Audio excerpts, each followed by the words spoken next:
کہ میں بھی کچھ پڑھوں اور ساتھ ہی ساتھ کچھ وضاحت بھی کروں، حالانکہ وقت کی کمی ہے، لیکن آپ کی فرمائش کس طرح ٹالی جا سکتی ہے۔ اسماء عقل کی دوسری قسط یہاں سے شروع ہو جاتی ہے اور اس میں نقطہ ہے چشمہ سلسبیل۔ بہشت کی تعریف میں ارشاد ہوا ہے کہ بہشت میں سلسبیل کے نام سے ایک چشمہ ہے، تو یہ چشمہ عقل کے ناموں میں سے ہے، کیونکہ عقل بجائے خود ایک کائنات ہے۔ جب مانا گیا کہ عقل ایک کائنات ہے تو اس کائنات میں عقل ہی کی گوناگونی ہے، یعنی عقل کی بہت ساری مختلف چیزیں ہیں۔ قرآن کریم میں جہاں جہاں آب پاک کا ذکر آیا ہے وہ حقیقی علم کی مثال ہے۔ قرآن کے شروع سے لے کر آخر تک جہاں کہیں بھی پانی کا ذکر آیا ہے، پاک پانی کا اور عمدہ پانی کا ذکر آیا ہے، وہ حقیقی علم کی مثال ہے جو سرچشمہ عقل سے جاری ہے۔ علم کا پانی عقل کے فونٹن ہیڈ سے جاری ہے، چنانچہ سورہ رحمان آیت 50 اور 66 اور سورہ دہر آیت 6 اور 18 میں عقلی اور علمی چشموں کا بیان ہے، کیونکہ جس طرح دنیای ظاہر کی ساری نعمتیں اور برکتیں پانی کے بغیر ناممکن ہیں، اسی طرح روحانیت اور بہشت کی کوئی نعمت و لذت سرچشمہ عقل و علم کے سوا ہو نہیں سکتی۔ یا حج کے لیے کھڑا ہو جانا، ان تمام معنوں میں کھڑا ہونے کی جگہ حضرت ابراہیم علیہ السلام سے منسوب ہے، اس لیے اس مقام کو مقام ابراہیم کہا جاتا ہے، اور یہ مرتبہ عقل ہے جس میں معجزہ ابداع و انبعاث کا ظہور ہوتا ہے۔ ابداع کہتے ہیں باری اول پیدا ہو جانا، انبعاث کہتے ہیں مر کر دوبارہ زندہ ہو جانا۔ یہ دونوں باتیں مقام عقل پر ہوتی ہیں۔ کہتے ہیں کہ حضرت ابراہیم علیہ السلام ایک پتھر پر کھڑے ہوئے تھے تاکہ خانہ کعبہ کی دیواریں اونچی کریں۔ اس سے گوہر عقل مراد ہے جس کے ذریعے سے ذاتی دنیا میں تعمیر بیت اللہ کا تجددی امثال ہوتا ہے۔ کہتے ہیں کہ حضرت ابراہیم علیہ السلام ایک پتھر پر کھڑے ہوئے تھے تاکہ خانہ کعبہ کی دیواریں اونچی کریں۔ اس سے گوہر عقل مراد ہے جس کے ذریعے سے ذاتی دنیا میں تعمیری بیت اللہ کا تجددی امثال ہوتا ہے۔ کوئی عارف منزل مقصود کو پہنچتا ہے تو اس کو پیغمبروں کی معرفت حاصل ہو جاتی ہے۔ اس سلسلے میں یہ معرفت بھی حاصل ہو جاتی ہے کہ حضرت ابراہیم علیہ السلام نے خانہ کعبہ کی تعمیر کس طرح کی تھی۔ اور دوسری حقیقت یہ ہے کہ ہر سالک کو، ہر عارف کو اپنی ذات کے اندر یعنی عالم شخصی میں خلافت ملتی ہے، اور خلافت کے ملنے کا یہ مطلب ہوا کہ اس پر تمام معجزات کا تجربہ گزرتا ہے۔ اور وہ اپنی ذات کے اندر خدا کے لیے ایک گھر کی تعمیر کرتا ہے، جس کو ذاتی دنیا کا بیت اللہ کہنا چاہیے۔ آپ جانتے ہیں کہ تجددی امثال کے کیا معنی ہوتے ہیں؟ تجددی امثال اس کو کہتے ہیں کہ اگلے پیغمبروں پر جو کچھ واقعات گزرے اور جیسے معجزات ہوئے، ان میں سے ہر ایک کی رینیول ہو جاتی ہے، یعنی ہر معجزہ جو آگے ہوا تھا وہ فعلاً عملاً یعنی ایکچولی آپ کے سامنے وہ معجزہ ہوتا ہے۔ اس کو تصوف میں تجددی امثال کہتے ہیں، یہاں تک کہ ازل و ابد کا بھی تجدد ہوتا ہے۔ تجدد جدید سے ہے، یعنی کسی معجزے کا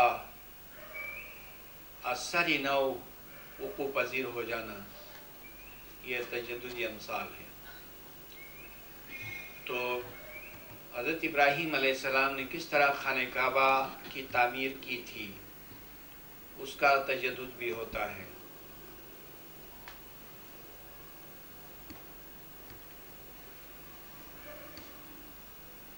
اسی امکانی ارتقاء کے پیش نظر حکم خداوندی ہے وَاتَّخِذُوا مِن مَقَامِ إِبْرَاهِيمَ مُصَلًّى۔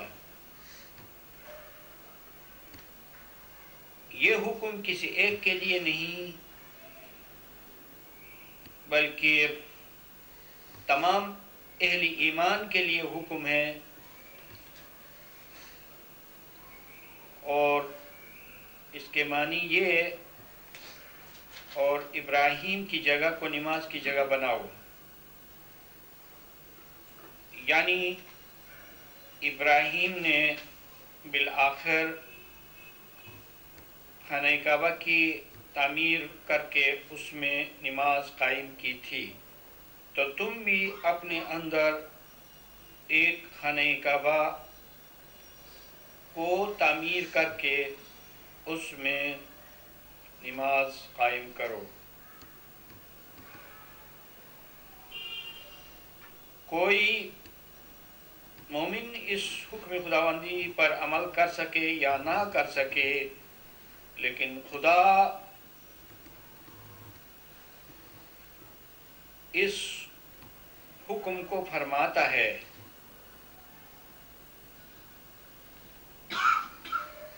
تاکہ اتمام حجت ہو۔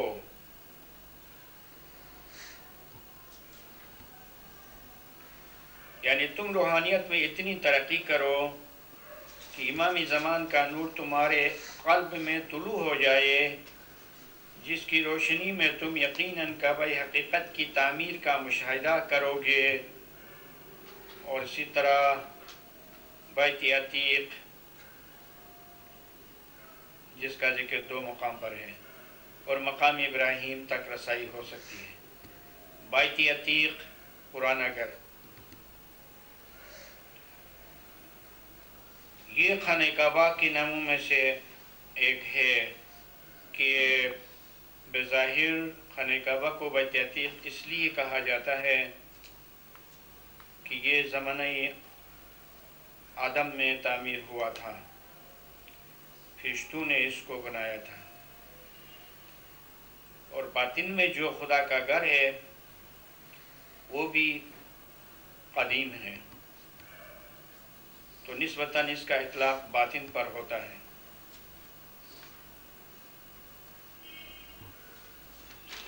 البیت العتیق کے معنی ہے قدیم گھر، نیز عتیق بروزن فعیل بمعنی فاعل آزاد کرنے والا۔ ظاہر میں اس کے معنی پرانا گھر کے ہیں، لیکن تعویل اس کی یہ ہے کہ اس میں آزاد کرنے کا وصف پایا جاتا ہے،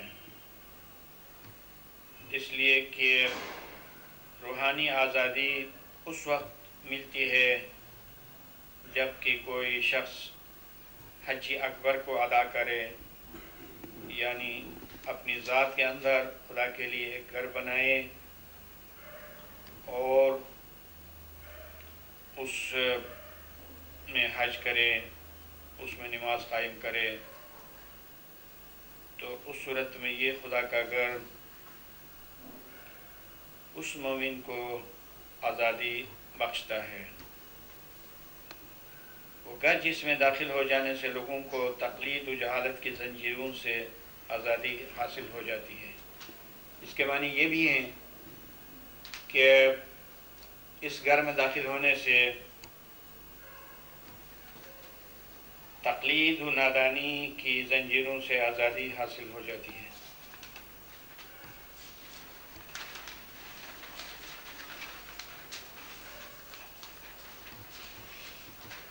اب آیا ہے نقطہ حدید، لوہا۔ ارشادی باری تعالیٰ ہے وَأَنزَلْنَا الْحَدِيدَ فِيهِ بَأْسٌ شَدِيدٌ وَمَنَافِعُ لِلنَّاسِ،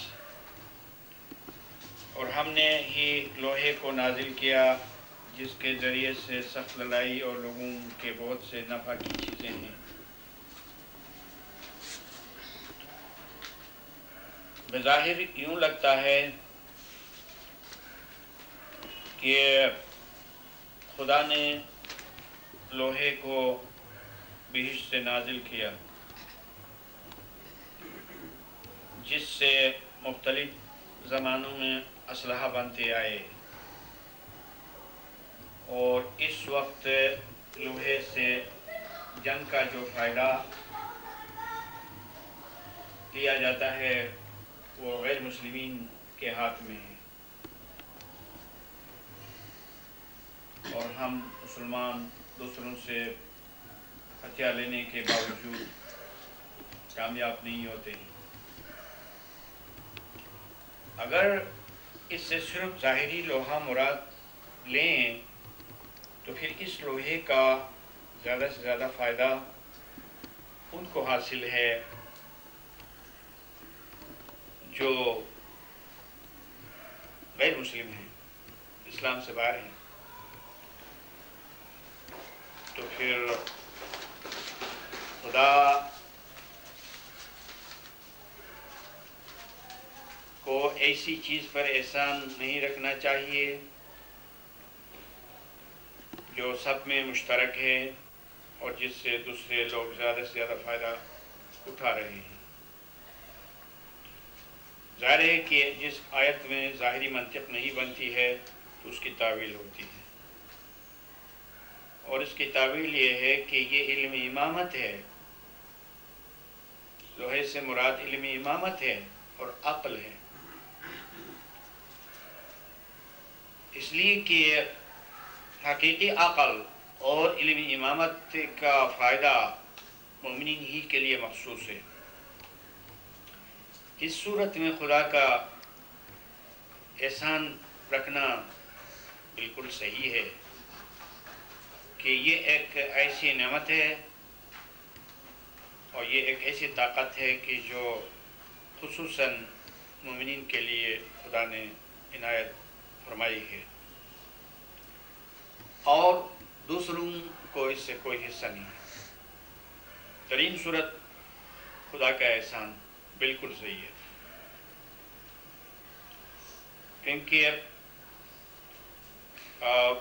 اندازہ ظاہر ہے کہ یہ احسان رکھنے کے معنی میں اپنے احسان کو یاد دلاتا ہے خدا، اور اس لوہے میں جو شدید لڑائی ہے اس کا فائدہ مومنین کے لیے ہے۔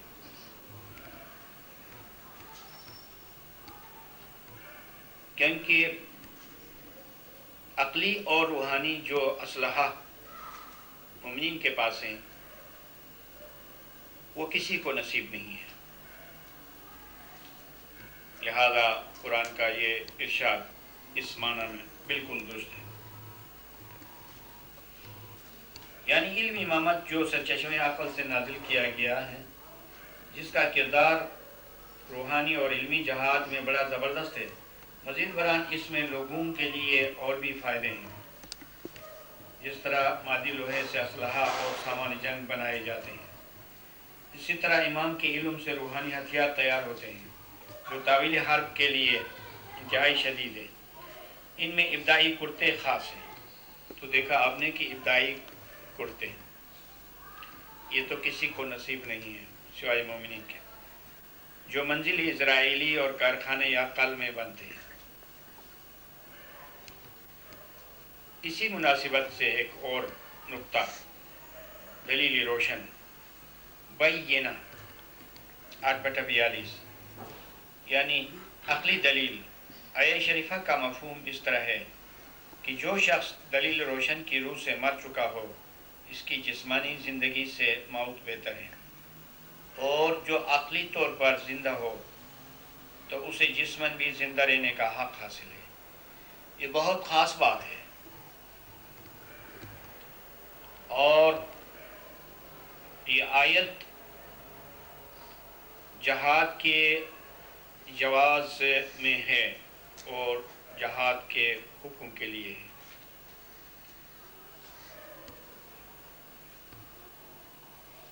رسول اکرم صلی اللہ علیہ وآلہ وسلم کے زمانے میں جہاد کیوں جائز تھا؟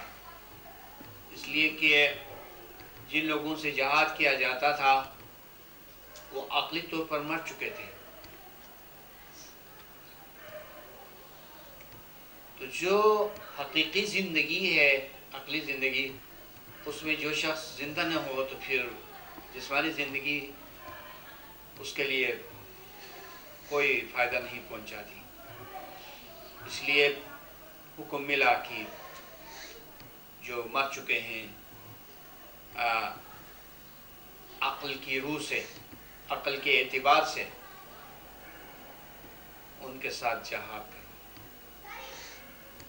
تو جہاد کرنے کی کوئی وجہ ہوتی ہے، اس کا کوئی پس منظر ہوتا ہے، یوں جہاد نہیں ہوتا ہے۔ جہاد کا حکم یا تو پیغمبر دیتا ہے یا امام، اس کے سوا کوئی جہاد نہیں ہمارے یہاں۔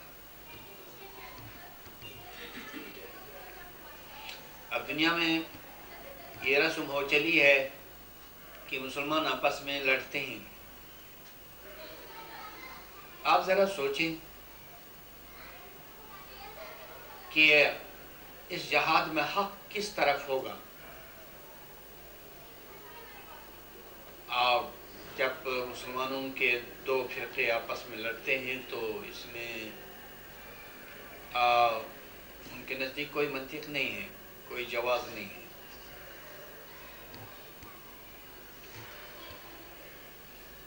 اس کے بعد سقف مرفوع ہے، وہ چھت جو بلند کی گئی ہے، یعنی آسمانی عقل جو زمینی نفس سے بلند کر کے بنایا گیا ہے۔ یہاں یہ سر عظیم پوشیدہ ہے کہ عالم شخصی کا عرش روح کے ارتقاء سے بنتا ہے، کیونکہ سقف مرفوع سے عرش عقل مراد ہے، اور لفظ مرفوع اس سے مفعول ہے، یعنی مذکورہ چھت کو فاعل نے پستی سے اٹھا کر بلندی پر رکھ دیا ہے۔ متعلقہ آیہ مبارکہ یہ ہے وَالسَّقْفِ الْمَرْفُوعِ 52/5، اور قسم ہے اونچی چھت کی۔ مجموعی طور پر اس نکتے کا مطلب یہ ہے کہ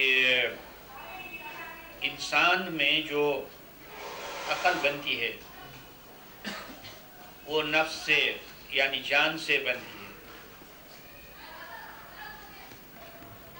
اور عقل کلی کا آسمان نفس کلی سے اٹھایا جاتا ہے،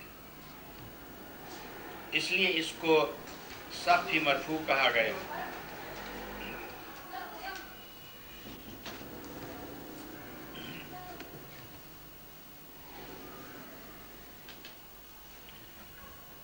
رفع طور، قرآن حکیم میں 3 بار یہ ذکر ہے کہ بنی اسرائیل کے اوپر کوہ طور معلق کر کے دکھایا گیا، یعنی قرآن کریم میں یہ ارشاد ہے کہ بنی اسرائیل کے سروں کے اوپر کوہ طور کو معلق کر کے دکھایا گیا. معلق شاید انگریزی میں اس کو ہینگ اپ کہتے ہیں یا ہینگنگ کہتے ہیں. ہوا میں اور فضا میں پہاڑ کا پھیل جانا اور معلق ہو جانا تاکہ وہ ڈر کر توحید کے احکام پر عمل کرے. اس کی تعویل حکمت عالمی شخصی میں یہ ہے کہ بنی اسرائیل کے روحانی افراد کے مشاہدے میں کوئی عقل ان کے اوپر گردش کر رہا تھا. یہ عقل کے پہاڑ کی بات ہے، اگرچہ سب بنی اسرائیل نے اس کو نہیں دیکھا تھا، لیکن ان کے جو روحانی اشخاص تھے مثلا حدود الدین وغیرہ، انہوں نے اس واقعے کو دیکھا تھا. ایک نقطہ اس میں حجری انہار ہے. حجری انہار بھی عقل کے ناموں میں سے ہے. حجری انہار کا مطلب ایک ایسا پتھر کہ جس سے نہریں جاری ہو جاتی ہیں. وہ پتھر جس سے علم و حکمت کی نہریں جاری ہوتی ہیں. وہ سنگ جس کے شق ہو جانے سے عقل و دانش کا پانی نکلتا ہے. یہ قرآن کریم کی ایک آیہ شریفہ کا مفہوم ہے. اور وہ حجر یعنی پتھر جو خدا کے خوف سے گر جاتا ہے، یہ سب قرآن کا بیان ہے. گوہر عقل ہی ہے، کیونکہ اللہ سے ڈرنے کا وصف جمادات، نباتات اور حیوانات میں کہاں؟ وہ تو عام انسانوں کو بھی چھوڑ کر علماء ربانی یعنی ائمہ طاہرین میں ہوتا ہے. کہ قرآن میں ذکر ہے کہ ایک پتھر کی طرف اشارہ فرماتے ہوئے فرمایا گیا ہے کہ وہ اس کے گر جانے سے خدا کے ڈر سے گر جاتا ہے. تو دنیا میں کوئی ایسا پتھر نہیں ہے جو خدا کے ڈر سے گر جائے، کیونکہ خدا کا ڈر جو ہے وہ کوئی عام چیز نہیں ہے. پتھروں میں تو خدا کا خوف نہیں ہوتا ہے، نباتات اور حیوان میں بھی نہیں ہوتا ہے، اور عام انسانوں میں بھی خوف خدا نہیں ہوتا ہے. اور جو خوف خدا ہوتا ہے، خدا سے ڈرنے کا جو وصف ہوتا ہے، وہ بہت بڑا وصف ہے. وہ علماء ربانی میں ہوتا ہے اور وہ حضرات ائمہ ہیں، اور گوہر عقل انہی حضرات میں ہیں. تو اس خوف خدا کا اطلاق گوہر عقل پر ہے، اور چونکہ گوہر عقل حضرات ائمہ میں ہوتا ہے، لہذا اس خوف خدا کا جو تعلق ہے وہ انہی حضرات سے ہوتا ہے. اس کے بعد جنات معروشات، ایسے باغات جو بلند کیے گئے ہیں، ایسے باغ جو ٹٹیوں پر چڑھائے جاتے ہیں. ٹٹیاں ان کو کہتے ہیں جو لکڑیوں کا ایک جالا سا ہوتا ہے. تو انگور کی بیلیں جو ہیں وہ کھڑی نہیں ہو سکتی ہیں، ان کے لیے کوئی سٹینڈ بنانا ہوتا ہے، کوئی چھتا بنانا ہوتا ہے اور لکڑیوں کا. تو ان پر انگور کی بیلیں چڑھتی ہیں اور پھیل جاتی ہیں اور ان میں پھل لگتا ہے. تو یہاں پر عقل کی تشبیہ و تمثیل ایسے باغات سے دی گئی ہے